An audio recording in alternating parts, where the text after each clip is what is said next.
axle and gently taps it into place with a hammer. He attaches a circuit board to the base. It will control the resistance of the flywheel.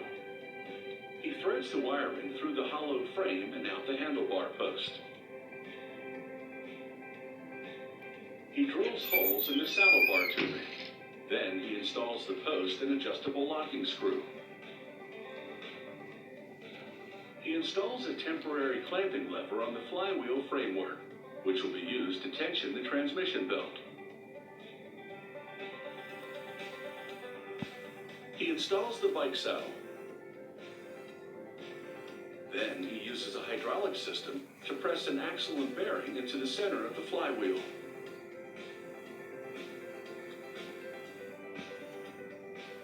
He places a product name decal on the flywheel.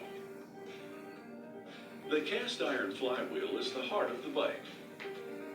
At about 40 pounds, it's heavy enough to stabilize the bike during the stationary ride.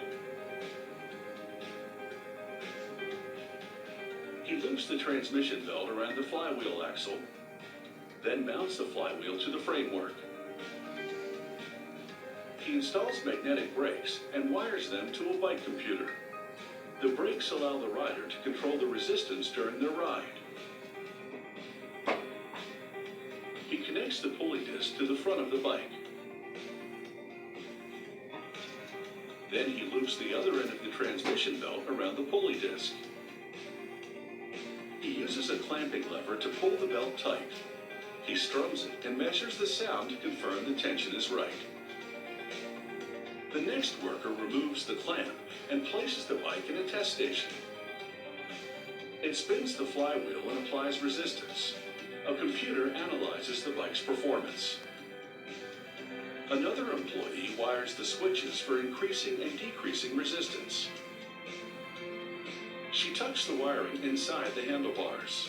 She attaches switches to the outside for easy access during the ride. She folds the lower half of the resistance wiring up and installs the wiring sleeve in between the handlebars. She screws the bracket to the handlebar housing. Then she connects the wires to the ride computer and attaches it to the bracket. She opens the computer and plugs the main power cable into the back. Then she reinstalls the computer's back panel. This completes the handlebar assembly. The next worker encases the transmission belt and electrical parts in a plastic housing. He attaches the pedals to the axle. Then he places plastic caps on the ends and hammers them into place. He packages the bike and handlebar assembly separately. This exercise bike is now ready to ride. It may be stationary, but when it comes to fitness, this bike should help riders go the distance.